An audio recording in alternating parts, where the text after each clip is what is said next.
May morning in Oxford, the first day of the flowery month, saluted with early song and welcomed with dancing. So summer comes to Oxford.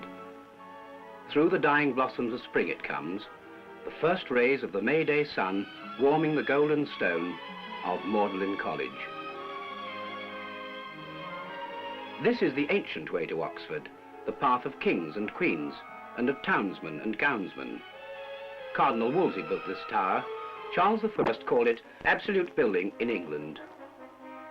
From here, the ill-fated monarch saw the surrounding armies of Cromwell, when Oxford alone stood for the king.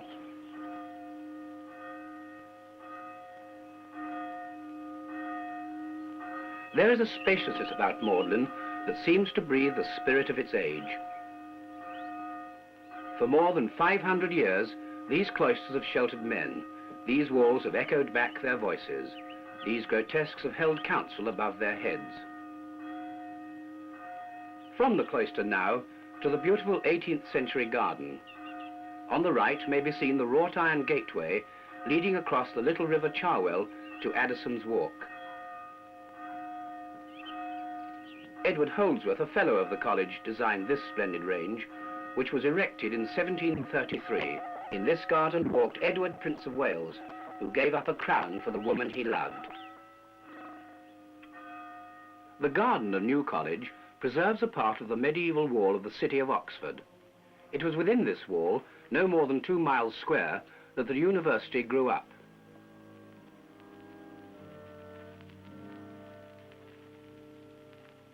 Time seems to stand still in New College Cloister.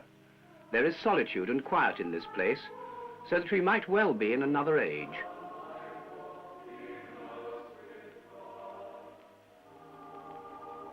The great west window contains painted glass and is the work of Joshua Reynolds. It depicts, in the top stage, the Nativity, while below are shown the 7 virtues. These figures represent charity, hope, and justice. Oxford has other fine windows. These in University College Chapel tell in quaint outline and glowing colours the story of mankind. Shelley must have looked in wonder at these windows. His monument stands in another part of the college.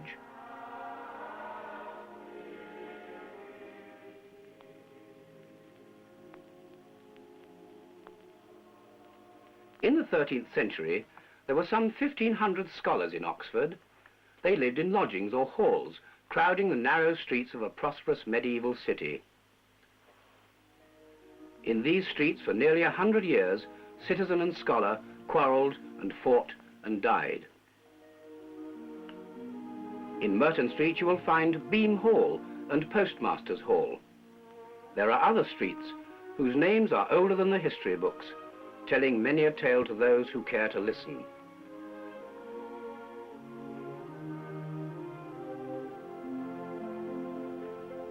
Merton College was founded in 1264. Over its embattled gate tower is King Henry III, during whose reign it was founded, and Walter de Merton, the founder, who was Bishop of Rochester and Lord Chancellor of England. In honour of the church, which was built on the same ground, the elaborate stonework shows John the Baptist preaching in the wilderness. It was in Merton College, below this tower, that the lovely Queen of Charles I lived during the years of the Civil War. The stream-like wanderings of that glorious street, sang the poet, and indeed, to walk the length of the High from Magdalen to Carfax is to be in the past and present together. Dominating the street is the spire of St. Mary, the University Church. Look from it to the east across the Queen's College and University College to Magdalen. Or yet to the north, where the sugar-cake towers of All Souls delight the eye. Nicholas Hawksmoor added this fine range to the 14th century buildings. He had worked from the age of 18 with Christopher Wren, who added this sundial to the library. Canterbury Quad in St. John's College was completed by Archbishop Laud, a former president of the college. Laud was executed immediately following the Civil War, faithful to his college and his king, Charles I, who looks down now from the walls of the library.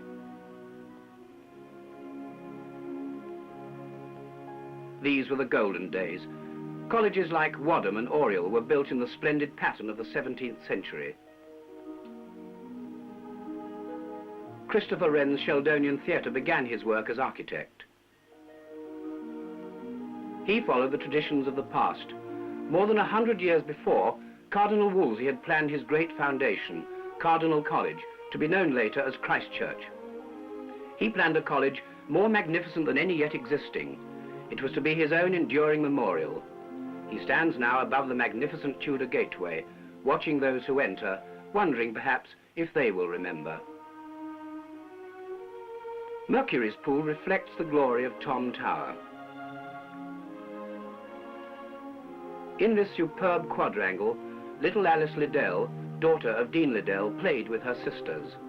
Alice in Christchurch, Alice in Wonderland. How strange that cold stone could tell so warm a story.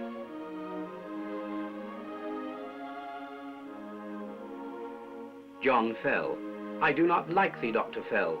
The reason why, I cannot tell. The hall of Christchurch is still the finest in the land. What splendours it has known, kings and queens and parliaments. All these have feasted beneath its massive timbers.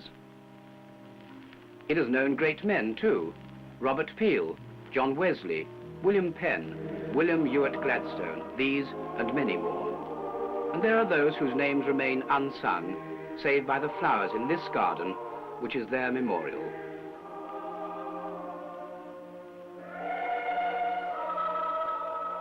But none is remembered more than little Alice, who loved this garden well.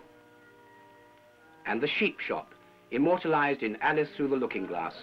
She bought her sweets here.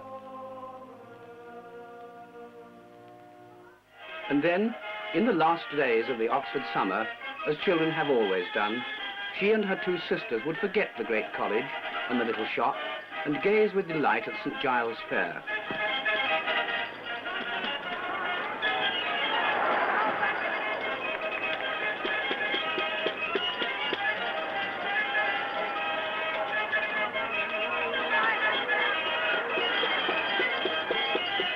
The first Monday in September, always the same date, always the same people, only different. For 3 days, the people of Oxford frolic and whirl and play, saying farewell to the summer which they brought in with dancing and gaiety. And this is a merry time too, for summer will return with all its joys, and Oxford will be the same.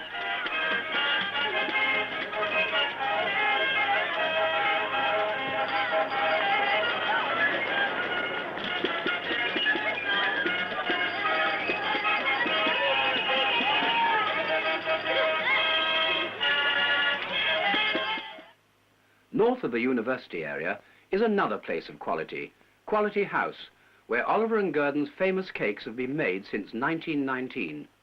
Come inside this model bakery and see some of the work that goes on here.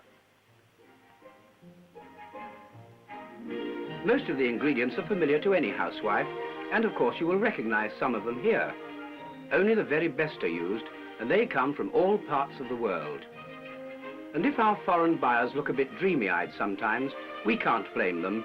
They're probably thinking of the sun-drenched islands of the West Indies, which supply most of our sugar, or of Spain, where the almonds grow, or of Canada and California, perhaps, as they sign their orders for cheese and raisins, or the many other products that the world helps us to put into our cakes.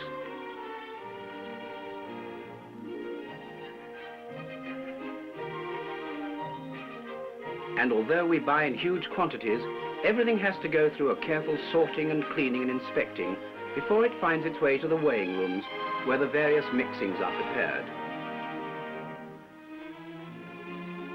The ingredients are weighed with great care by bakers who use recipes that we have proved through many years of experience. And the result? Well, it's a consistently high quality that people have come to rely on.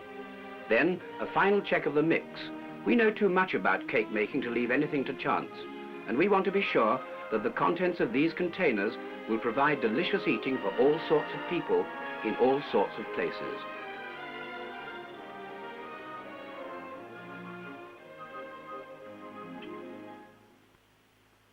Now let's have a look at the mixing process. And first we see milk being added to the sugar, which is already in this bowl. A little more sugar to make it just right. The sugar and milk are mixed together. This is one of the jobs we do by hand, and the sugar is left to saturate for a while before being used.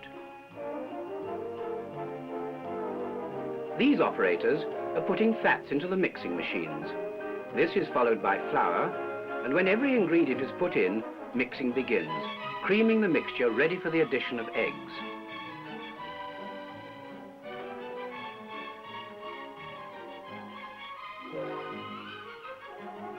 After a short time, the eggs are added.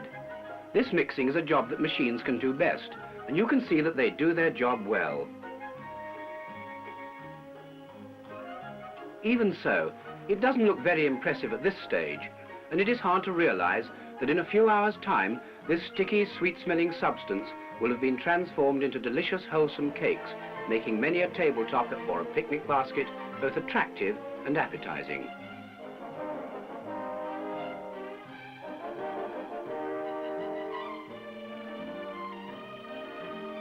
When the mixing satisfies the operator, it is taken to the depositor room.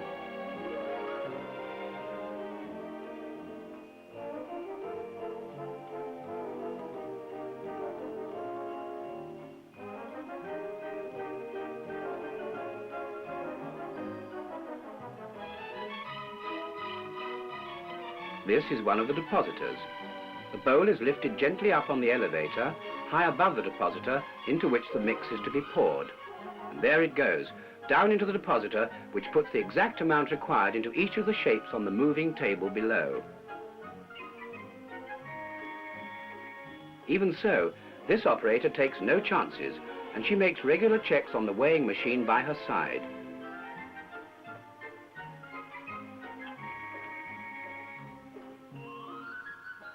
Now let's have a look at the baking. Well, most housewives know as much as they need to about baking, and this department in our factory has that same rich, delicious smell that sets a family's mouths a-watering. Our ovens are electrically heated and are thermostatically controlled, and of course, they are very large. The cakes are put in at one end and travel along them slowly until they are taken out, done to a turn. Marvelous cakes.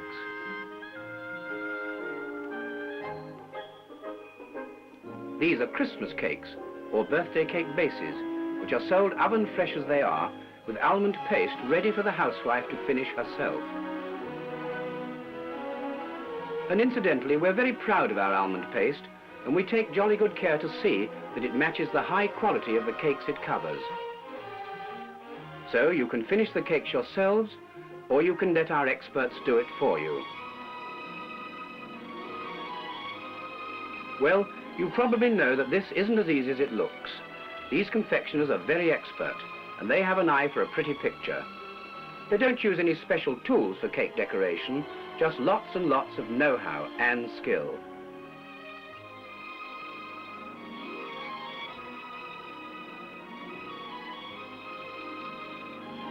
But it's more than just a job for them. They know that every one of these cakes is going to be the centerpiece of a happy occasion, a birthday, or a wedding, or Christmas perhaps. And there's something to be said for a job which brings happiness even to people you're never going to meet.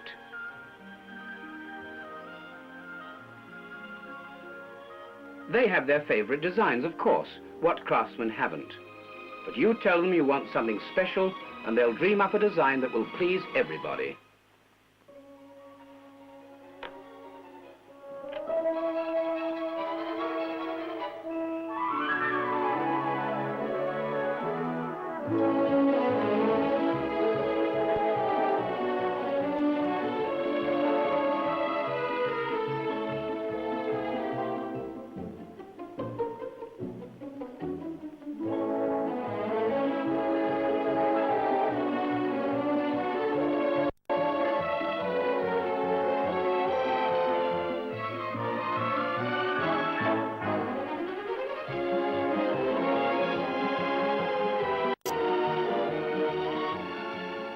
Oh, and Christmas puddings too. we like to think of the thousands of Christmases we have helped to make merry.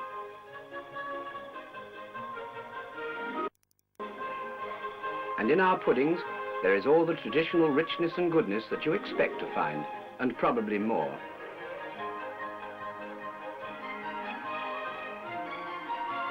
But these are very, very special puddings. And why are they? Because they contain Guinness. Yes, real rich brown Guinness.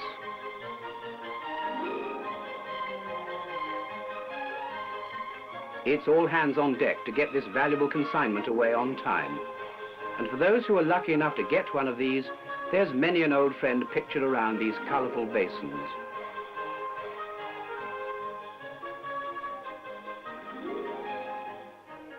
We use many devices to make our cakes look attractive, and one of these is the chocolate enrober, covering the cakes with a layer of rich brown chocolate. And we take a lot of trouble over our packaging. We pack these assorted fancies in colourful boxes, ready for dispatch. We're a bit fussy about this packing business. We want you to buy these cakes because we know they'll please you, but at the same time, we want you to get them in the purest and freshest condition. This is another of our packing machines.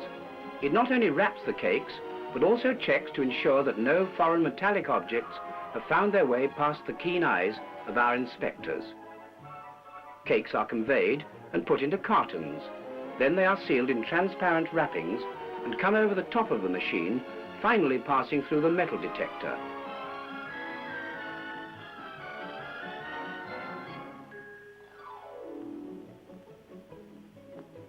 This is the detector tunnel.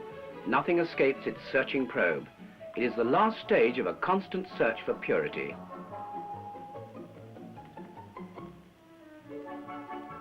Well, that's just a very brief look at Quality House. Now look at some of the things we make. And here they are.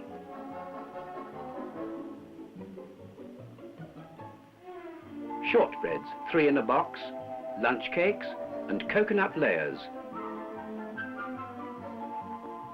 Iced fancies. And of course, our famous Majorca slice. And these are our medal-winning Dundee cakes.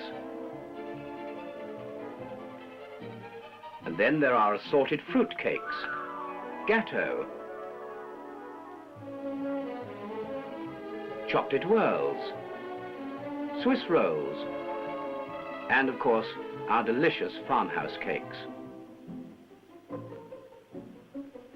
Then of course there are wedding cakes, and sometimes our confectioners break all the rules and imagine themselves to be architects, or maybe cardinals, and turn out something as beautiful as this. Do you remember this lovely Tudor gateway?